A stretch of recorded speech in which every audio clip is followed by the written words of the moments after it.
Welcome to the Great Detectives of Old Time Radio. From Boise, Idaho, this is your host, Adam Graham. Got any comments? Send them to me. Box 13 at greatdetectives.net. Please cast your vote for the show on Podcast Alley, podcastalley.greatdetectives.net. And remember, become a fan on Facebook, facebook.greatdetectives.net. Andrew Rons has helped us get a voicemail box. So, if you've got a comment on the show and you would like to call in your comment, you may do so. If you've got the app, then you just need to hit the contact button and click the call button. Otherwise, you can dial 208-991-4783.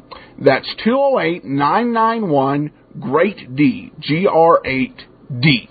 So 208-991-4783. Keep messages probably under 30 seconds if you can. Certainly no more than a minute. Andrew Rons decided to go ahead and kick us off with the first voicemail, so we'll listen to that and then come back. Well, Adam, that was one heck of an intro. This is Andrew from OTRWesterns.com. Just thought I'd be your first voicemail caller and tell you that I really enjoy the show. Have a great day, and I'll talk to you later. Thanks so much for the comment, Andrew. And, if you want to send a comment, just send it in just like that. Actually, I've been getting quite a few emails through the app. Makes it pretty easy for folks to send their feedback into the show. I had to get used to it at first because the subject line that's inserted is, I have something to say. And when I see that type of subject heading, I get a little bit nervous. But it's just the topic, the subject that is sent out from the app. We got one question here. This one comes from Wesley, who asked, could it be possible to have Dragnet and Great Detectives all included with your Dragnet app? That's a good question. I think that the big problem we'd run into is basically we've already committed with Wizard Media to doing two separate apps, and we've already had some people buy both apps. So I don't see how we could fairly and reasonably change that at this point. But it's a good suggestion. Thank you very much for contacting the show. I've got a few more just general things for app users, but I'm going to save that for after the show. So those of you who've got some other device or just don't have the app, that basically we get to the there won't be anything else further to discuss or to come up. So you can go on to whatever you have on your media device. Before we get into this week's episode of Johnny Madero, I do want to remind you that Dragnet, the movie from 1954, is available on the big screen. For the first and only time, see Joe Friday on the big screen, played by Jack Webb. The film tells an astonishing tale from the intelligence department. It's tough action. It's written by Richard Breen, who wrote Pat Novak. So if you enjoyed that type of writing, you'll enjoy this film.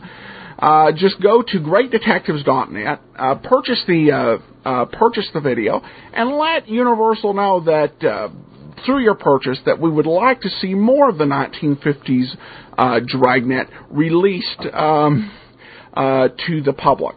Well, let's go ahead. We're going to get into today's episode of Johnny Madero. This one is actually just the week after last week's episode. This is from June 26th of 1947.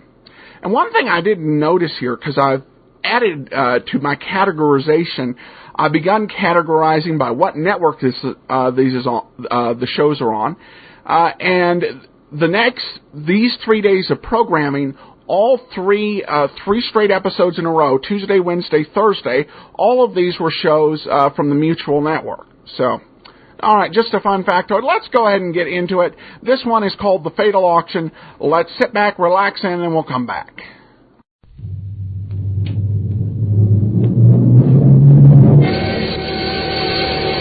Yeah, I'm Johnny Madero, Pier 23.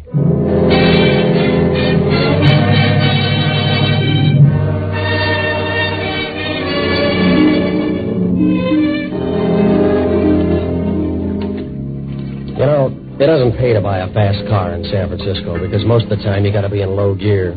The town is laid out like the profile of a chorus line, and the only time it flattens out is where it runs into the bay. The waterfront goes from south of the ferry building out past the China docks, and on a clear day you can see them batting baseballs over on Alcatraz. Pier 23 is over toward the left field sign, and not far from there you'll find Johnny Madero's boat shop, my place. Oh, I rent boats, and I do anything else that means long odds and short hours. It's a way to make a living. And if you never save enough to get married, at least you got enough to leave town. Maybe I should have left town Monday afternoon. I bought a paper, and I read about a build-up on a heavyweight fight in L.A. I stopped in at Lofty's, and the boys said neither one of those fighters could beat an egg with a power drill. About 3 o'clock, I started down Post Street when I spotted a new auction house. It was small, with enough dough-changing hands to buy back Manhattan Island. Inside it was packed, and up on a wooden stand, a bald-headed guy was selling everything but his suspenders. So I sat down and back, and I noticed a girl standing up against the wall. She was wearing dark green sunglasses, but the rest of her was just about as secret as a plow on the bathroom floor. Her hair was the color of midnight, and her dress was made of the kind of goods you buy from Spiders. After a while, she walked over to me. Right away, she started to get nervous, and when you look like her, you got a right to be. Mind if I sit down? They're your legs, lady. If you want to rest them, rest them. Thanks. You seem to like the view. Just temporary. I'm leaving. Will you get excited if I ask you to stay? Are you going to be proud if I do? Please, I want you to do me a favor. It won't take long. It'll be a small one. How small? They're going to auction off a black leather suitcase in a few minutes. It belongs to me. I must have it back. You speak the language. Do your own bidding, huh? I don't want someone to know I'm here. It's important. I'll pay you $50 to bid for me. You just hired me. Just start bidding and keep on bidding till you get that suitcase. I want it at any price. And now, ladies and gentlemen, here's a special item of interest. A black leather suitcase. Arrived yesterday. Contents unknown. It's handsome. It's beautiful. It's never been opened. Now, who's got sporting blood? The leather alone is worth at least $25, and it's heavy. It's heavy. It could be full of bricks, and it could be full of gold. That's what makes it interesting. Now, who's going to start the bidding? Who's going to start it off with a big one? $2. Come on. That's an insult. $2? Who'll give 15? $10. 10. Who'll give 30? 10. Who'll give 30? Start pitching for our team, mister. $25. 50. Double it. 100. 100. The man in the gallery bids 100. You heard him, folks. 100. Who'll give 2? 200. 200. You got competition, lady. I got you. Keep doubling. 400. 400. That man in the gallery's got second vision. He knows what the suitcase is worth. The bid's 400. Who'll give 800? 4. Who'll give 8? 800. 800. The man in front here says 8. Who'll give 1,000? The bid's 800. Who'll give 1,000? Go ahead. Surprise the man. The OPA won't like this. You're working for me now. Make it 1,000. 1,000. 1,000. The man in back bids $1,000. Who'll give 1,500? 1,000. Who'll give 1,500? All right. 1,000 once. 1,000 twice. 1,000 for the third and last time. All through bidding. Sold to the men in the gallery. Please come up and claim this price now. Here's the money. Pick it up and come back. I'll be waiting. Yeah. And don't let him open it. Whatever you do, don't let him open it. It's your party, lady. I won't even let him peek. There's the lucky man coming down the aisle now. Give him room. Here he is, and here's your suitcase, mister. Want to open it and tell the folks what's inside? Yeah, what's in it, Mac? It's just one of my relatives. Here's the dough. Yeah, sure, all right. Now we have another item here. Sorry, son. I was just going for the empty seat. Yeah, we'll wait for your blockers next time, Pop. Where's the girl, the brunette with the dark glasses? It's a jail term, son. I don't follow him home anymore. Well, she was here a minute ago. You must have seen her leave. No. Think about it. She must have walked right past you. Think about it. No, son. When you get to be my age, you don't even do that.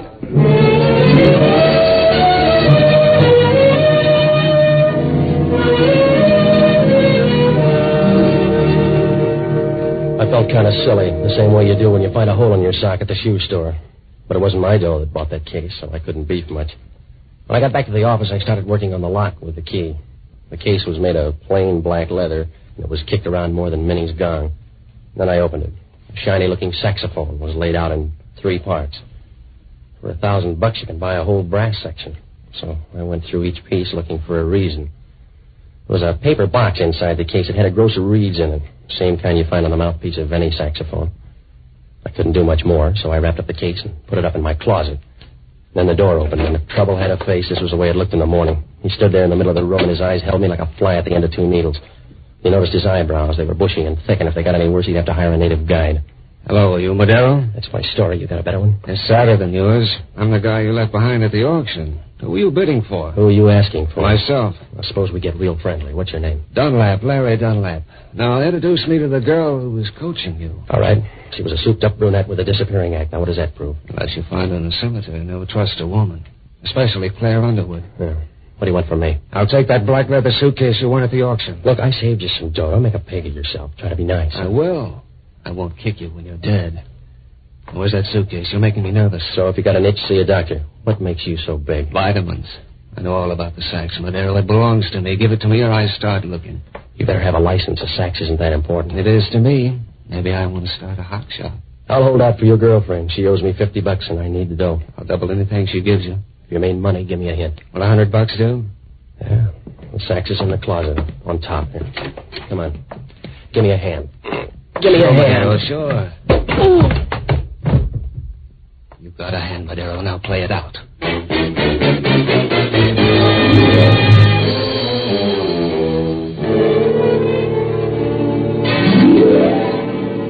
Some days you're not going to make out any better than an ice cube at a cocktail party. When Dunlap hit me, I folded up and my head got the size of a social worker's heart. Well, I started tossing around on the rug. It took me longer to stop than it took Haig to quit Jersey. I knew that sax was gone, so there was no point in getting up. I started dreaming about that day a Cleveland bellhop gave me a key to the wrong room. It was going all right, too, until somebody began shaking me. In that small room, I didn't have to look up to know who it was, because Inspector Warchek of San Francisco Homicide is the kind of guy you stand next to in a hurricane and wonder what happened to the ventilation. Making a wish, Madero? Yeah, here, so it didn't come true. What are you collecting? Alibis. What's yours for last night at 12 o'clock? That wasn't bad. You got a witness? No, you can't win them all. Yeah, that's the way a guy named Charlie Reiser felt. So maybe it's an epidemic. So maybe you started it. Someone shot him dead. The guy was a musician. Try some of the neighbors. I'll try you first. You're reaching, Warchek. I never even heard of the guy. Oh, that's a handicap, Madero. Maybe you just heard of his instrument, huh? All right, let me guess. It was a sax. Hey, you're very bright. An auctioneer helped me trace it down to you. Now, what's the pitch? A wild one, Warchek. A dame forced me to do her a favor. Uh-huh. I bet you force easy. She paid me to bid for the sax and then took a powder after I won it. You got an active memory. Does it include a name? Yeah. Claire Underwood. Run it down and see what it gets you. Oh, now stop threatening me, Madero. I think that sax is tied in with the murder. Now, where is it? You're a little late. A torpedo named Larry Dunlap just walked in and sapped me for it. Yeah? How hard did he sap you, Madero? There's a pool of blood behind your desk, and it doesn't look like yours. How'd it get there? I don't know, Warchek. Maybe somebody got lost and figured it was a blood bank. How do I know? Yeah. Maybe they thought it was a morgue, too. Left a body. Now look around. Yeah, do that. Look under the rug, too. Maybe the guy was thin. All right, Madero. So far, you're in the clear. But if there's blood, there must be a body close by. It'll show. When it does, we'll turn it in for yours. I'll remember. Like you remember that $1,000? Huh? The auction house, Madero. The $1,000 you gave the joint got homesick and left. I'm broke, Warchek. You'll have to stand on your head to pin this on me. Maybe I will. Maybe you're right. I forgot about your head.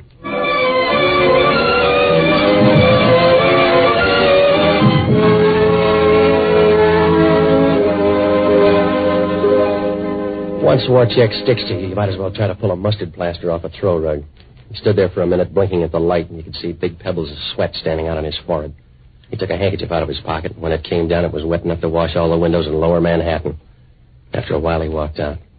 I watched him out of the window and tried to figure how I got into this. It was like trying to trace back a conversation to see what word started it. There were lots of questions and not too much time. Why was a saxophone and a gross of reeds worth all that dough? And who left his blood on my rug as a deposit? The girl must have known what was in the case, but why did she leave it with me? I couldn't make it add up, so I looked up the only good guy I know, a waterfront priest named Father Leahy. He knows most of the bad boys around the piers, and he's heard enough sins to start an art colony. Around Lofty's, they got his name above the line, and that's a tough trick because along the waterfront, an archangel couldn't get a cup of coffee without hucking a wing. I found him over at the parish house having dinner. Hello, Johnny. You want some wine? No, thanks, Father. That's one of the good things about this job. You get wine with your meals. Yeah, I know. Except you got to watch out. I knew a guy in the seminary liked to eat between meals. Yeah. But the bishop fixed him. He sent him to a rich parish, and the guy had to throw away half his sermons. I'm in trouble, Father.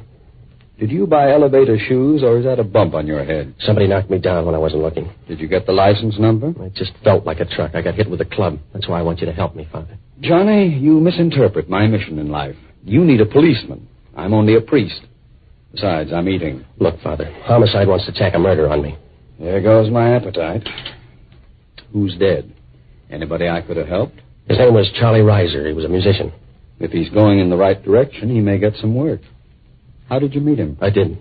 I never heard of the guy. It was all a surprise to me. Sounds more like a shock. I got a bum shake from the start, Father. A gal with a big purse promised to pay me something if I'd bid for a black suitcase at an auction. What was the matter with her? Laryngitis? She was trying to keep somebody from noticing her, but she must have weakened in the final stretch. What do you mean? I won the bid with $1,000, but when I came back, the gal was gone. And you were left holding the bag. What was in it? A saxophone and a grocer Reed's. You could buy the whole outfit with a $5 down payment. What makes it worth $1,000? I don't know, Father. The sax belonged to Charlie Reiser. A guy named Dunlap offered me $200 for it. All that money for a saxophone, and they wouldn't allow me $40 on that old organ. Dunlap slugged me when my back was turned and piled up a lead. Did the sax go for free? Somebody paid for it. When I woke up, there was a lot of blood on the floor. Yours? It was unclaimed, but I have an idea a body's going to turn up without it. You have nothing but murder on your mind, Johnny. Why don't you settle down with a good book? If Warchek tags me, I'll have to borrow yours, Father. Right now, I need you to check on a few people for me. Sure, but I'll need a couple of names for them first. You know a lot of the combo boys, Father. Check up on Charlie Reiser's friends, especially his women, and find out where Larry Dunlap fits in. Will you do it, Father? Yes, Johnny, I'll do it. But if I find out you're calling them wrong, I'll drop over to Warchek's side. Thanks, Father. If you help me out of this, you're a good guy. You're an angel. But stop pushing me. I'm not that anxious yet.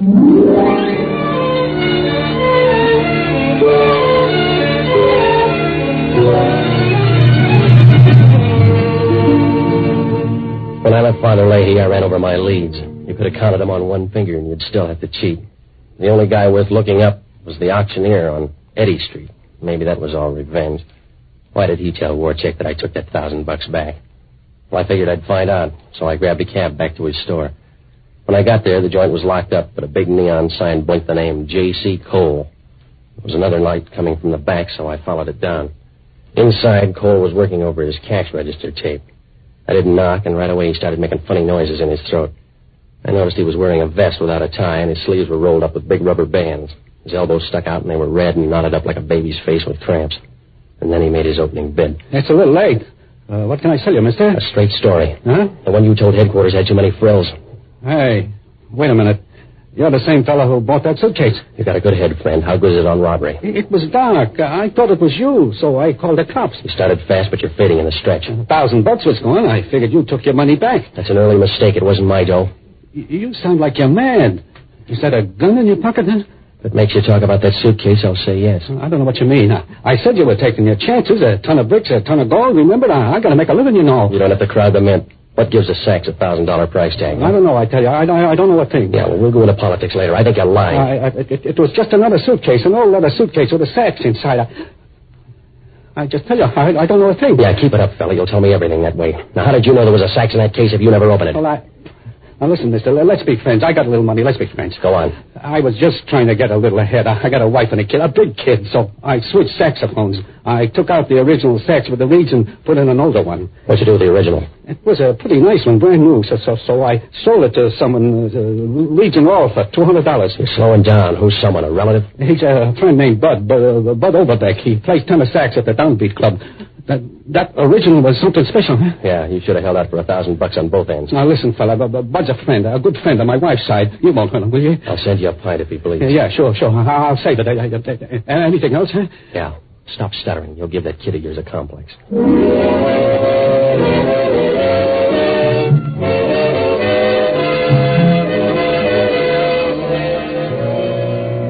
When he opened the door, you could tell he wanted to shake me worse than a summer cold. I didn't like him any better, but he'd given me something solid to work on. So I got over to the club Downbeat. It's a jazz cellar that warms over King Oliver at 6 bits a throw. 5-piece combo was writing a chorus slow and easy, and you knew the only notes they ever read were on IOUs. There were a dozen or so jazz fans huddled around the bandstand, and if you looked real close at their faces, you saw something that looked like pain.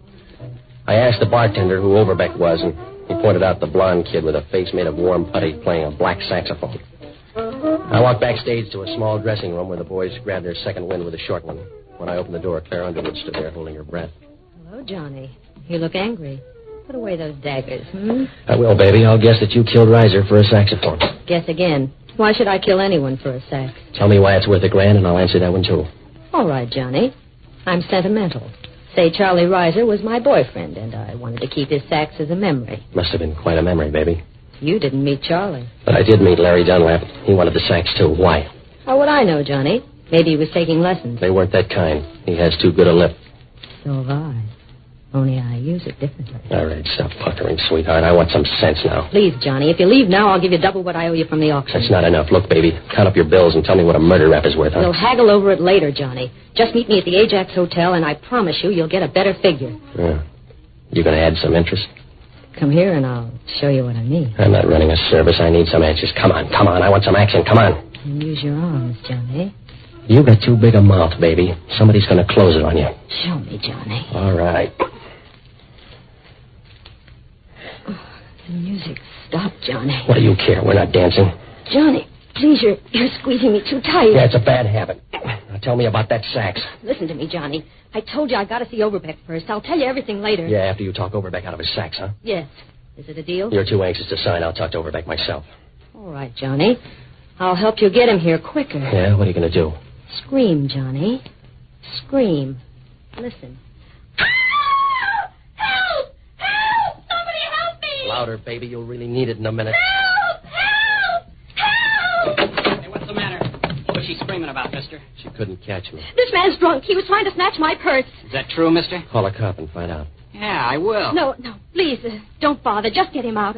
Just throw him out, Mr. Overbeck. You heard the lady, mister? Do I get rough? Save your strength, Overbeck. You'll need it later.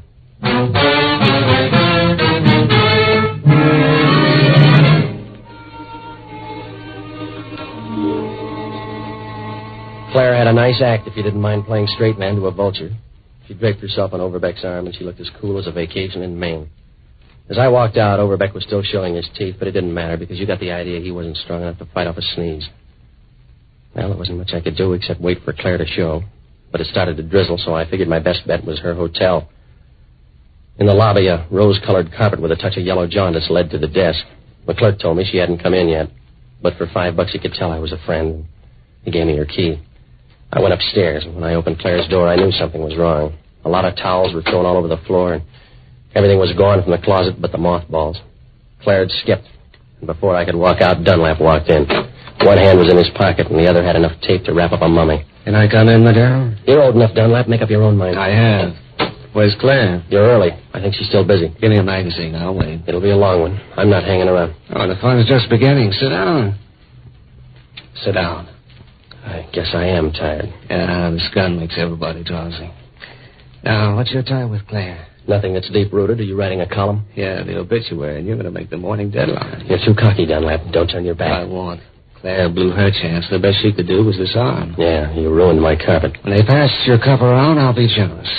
In the meantime, you're going to stick around until Claire brings that black saxophone. I hope she's got some food in the icebox. What do you mean? Well, if you're waiting for that sax, we're going to starve to death. Claire's not going to show. What makes you a prophet? A guy named Bud Overbeck. He had the sax last, and Claire was working him over for it. I'll work you over for less. What are the rest of her plans? She was warm. Maybe she left a smoke signal. All right. You're getting too stubborn. Put away the gun, Dunlap. You can only use one arm. I'll clean the bases with this index finger. Pick a spot to fall. Hey, don't clutter up the floor now, Dunlap. We got company. Hey, what's this, the wrong room? Claire said we'd be alone. We are. Just the three of us. Who's he, Madero? Huh? What are you talking about? Claire told me to come here. She told me to wait for her. Look, fella, save your lip for another chorus. Just tell me where she left you. I don't feel so good. She was at the Downbeat Club. She was helping me put my sax away. I just came up here to wait. We were going to be alone. All right, fella. I'm cutting down the crowd. You with Madero now? I'm leaving. Yeah, I'm going home, too. I feel sick. I'm going home. You'll never make it on your knees. What's the matter? I don't know. I guess I gave the new horn too big a ride tonight. I got a weak heart. Your eyes aren't too strong either. You're walking right into that closet. They told me not to play so hard. Maybe I played too hard. Help me, fella. You look familiar. I seen you somewhere, huh? You look fuzzy. Yeah. I don't know. I feel sick. Someone must have slipped me something. I never felt like this before. I'm sick. Real sick. You'll never get any sicker, fella.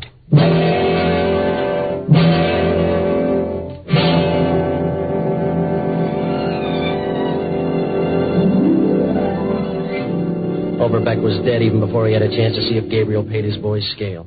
He hit the floor and turned over on his back, and you figured he'd cross the River Jordan with a backstroke. I got a good look at him now. His face was all twisted up like bed sheets after a nightmare, and up near his hairline, a long, thin scar ran into his scalp. Well, I didn't know what killed Overbeck, but whatever it was, he didn't get 2 weeks' notice. I figured if homicide caught me here, I'd get my walking papers, too, right down to the last 20 feet. I started for the door, but Warchek opened it for me.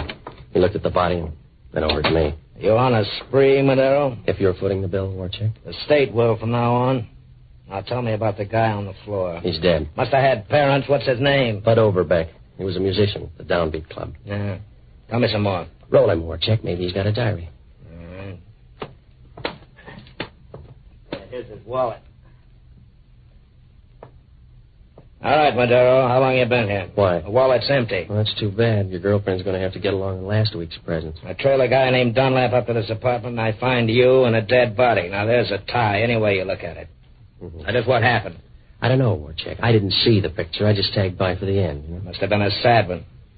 I think he's poisoned. Don't like the look in his eyes. Get the girl who put it there.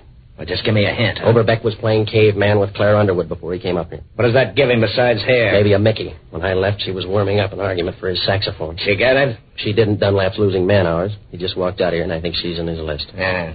I'm beginning to get an idea now myself. Does it hurt? You and the Underwood girl are running some kind of a racket for that saxophone. She left you behind the front for her. You haven't seen her, Warchek. She doesn't need that kind of help. But you will when I get through checking. Still got a few calls to make, and I want the lab to work over the body. By then, I'll have enough to come back and hold you, Madero. You couldn't hold a lapdog with a suction pump. All right, big shot. I'll go a long way to get you for this. A long way. You got the drag, Warchek. Yeah. It's going to slow you down a little.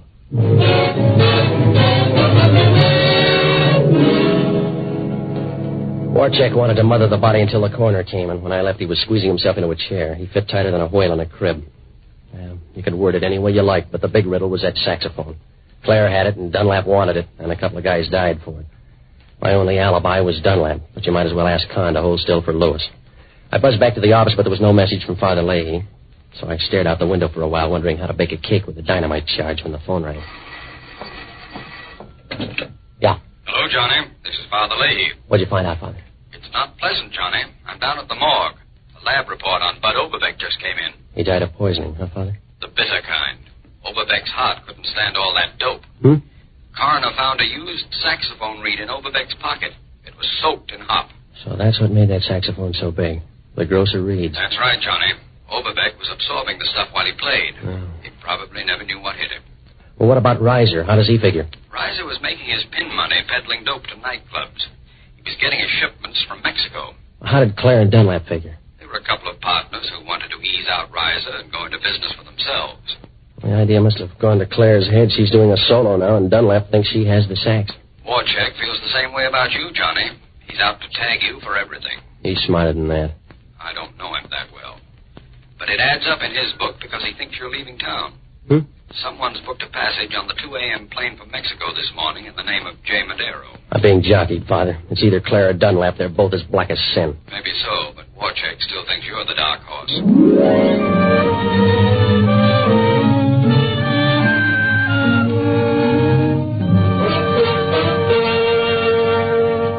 Up until now, it was like trying to sell a toupee to a bald-headed eagle. But when the turn comes, everything happens in a hurry, and you began breaking more records than a disc jockey with a hangover. If Father Leahy was right, Claire or Dunlap had enough dreams in that saxophone to start a waltz contest, and I knew if they both got out of town, Warchek would be around to tag me for the last dance. So I got out to Mills Field, and out on the far end of the strip, a twin-engine plane was warming up. Claire was standing with her back toward me, and even from here you could see what a stiff tailwind could do to a landing gear. When she saw me, she raised her eyebrows and figured her temperature was even higher. Sorry I had to borrow your name, Johnny. You're too small for it, baby. I got a big ego. And that gun bolsters it, huh? That's my story. Well, tell it to Homicide. They'll take a nibble on either you or Dunlap. Better throw him Dunlap. I got a date in Mexico City. It's a blind one, baby. You're going in the wrong direction. Larry, what are you doing here? I thought you I were... want those reeds, baby. You'll be peddling pencils when I'm through with you. I'll leave the sights, too, baby. I'll be lonely. You won't need that kind of music where you're going, Larry. You're the ones that talk, baby. I trusted you. We were going to do this together. I trusted you. We all make mistakes. You got the short end. I'll stretch it a little. You got another chance. Let's team up again. Sorry, Larry. I'm crowding you out. You only think so. Now get out of my way. I got to make the plane. Make a grave first. I want that stuff. I won't miss again. Stay away, Larry. Put up a sign. Yeah. You missed again. Give me the gun. No, I'm selfish. I'll hold on. Pull him off me, Madero. Pull him off. There's a law. All right, baby. You run out of chances. It's my turn now. No. Please, Larry. Put the gun away. You win. I'll split it with you now. You win. Honest, Larry, you win. Just to show you I agree. You're through, guy. Drop the gun. Yeah. What are the odds of my getting away in that plane? 70-30, maybe. Things are too tough at 50-50. Come on, I'll ride downtown with you.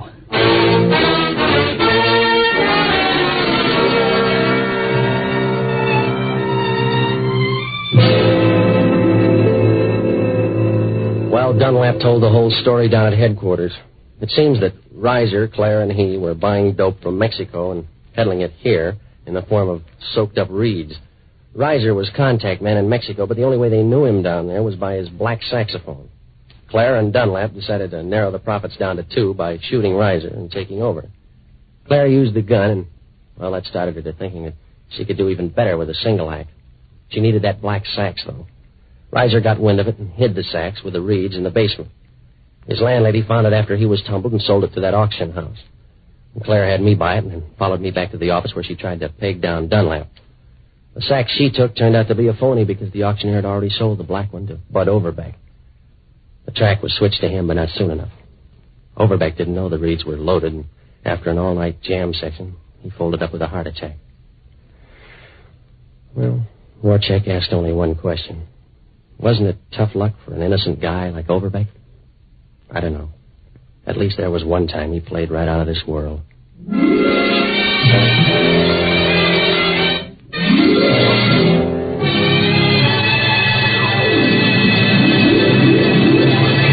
Johnny Madero, Pier 23, starring Jack Webb as Johnny Madero, has been presented by the Mutual Network. Johnny Madero is written by Herb Margolis and Lou Morheim. Gail Gordon played Father Leahy, and Bill Conrad played Inspector Warchek of Homicide. Others in the cast were Helene Burke, Bob Holton, Herb Butterfield, Irvin Lee, and Herb Rollinson. Original music was composed and conducted by Harry Zimmerman, and the entire production was directed by Nat Wolfe. We invite you to listen again next week over most of these stations when Mutual presents another adventure in the life of Johnny Madero, Pier 23. Tony Lafrano speaking.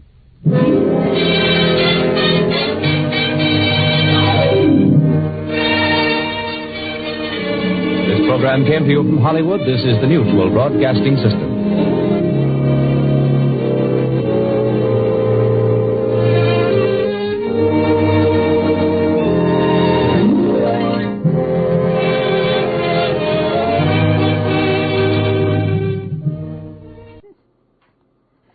The scene with Warchek, welcome back, by the way. The scene with Warchek absolutely had me in stitches. The dialogue there did, which I don't know if it's entirely a good thing, but I enjoyed it. And this episode was actually a little better than I remembered it. It may be that this one's a pretty good quality audio, too. I love the show, but I could kind of see that it was a little bit unbalanced. And I think if there was a lesson that Jack Webb may have taken from Johnny Madero, which lasted just only 20 weeks, I think it was the importance of chemistry. Gail Gordon did better in this episode, but he still didn't pull off the Tudor Owens, Jocko Madigan role, He came closer this episode. I think that's one thing about Webb, because as a young actor, it was obvious that Mutual believed that Webb himself was basically golden and was going to be able to carry the show. And I think where the chemistry wasn't as strong, that really caused things to not quite work out how they had been planning. And that's one of the reasons why, over on the Old Time Dragnet show, we're in the midst of a almost 10-month search for a replacement for Barton Yarborough on the Dragnet episodes. And I think part of the reason he took that time is Webb did have an appreciation for the importance of chemistry, of getting all the right parts to work together. And that there really wasn't a one-man show that he could carry by himself. And maybe Johnny Madero was part of a learning process that may have helped the young actor in the long run. Email here from Jeffrey, who writes, I enjoy the program and have for years, though I find Jack Webb's intensity and antisocial behavior events much. Would like to hear the other actor who performed as Pat Novak. I've heard him before and liked him a great deal. Well, thanks for the email, Jeffrey. I have to say I've heard the other actor, who's Ben Morris. I've heard his performance, and I didn't really quite care for him.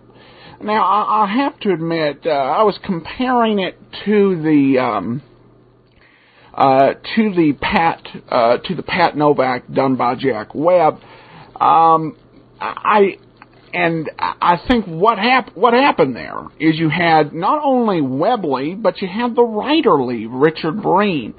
And so this radio station, they thought they could just, have a new writer, have a new star, and carry on like it had before. And it didn't seem to work to me. But I can take a listen to it. Maybe I get a little bit away from the Jack Webb version of Pat Novak and can evaluate this kind of on its own merits. I'm kind of ready to move away from the San Francisco Bay for a while. That's why next week we're going to start on Jeff Regan. But I'll take a listen after I've been away from the web version of Pat Novak and see if maybe I change my mind. Thanks for the email. We also got a great love the show comment off of Podcast Alley. And that's pretty much all I've got for the general public. I have a couple things for those of you who have the app. One thing that's come up, if you run into technical difficulties, on the bottom of the app, there's a contact link. And you want to press the contact link, and when you get there, you want to choose the field that's got report a problem. It's got an exclamation point by it. I've gotten a few that have been technical issues, and there's not a lot I can do other than forward it on to the technical support.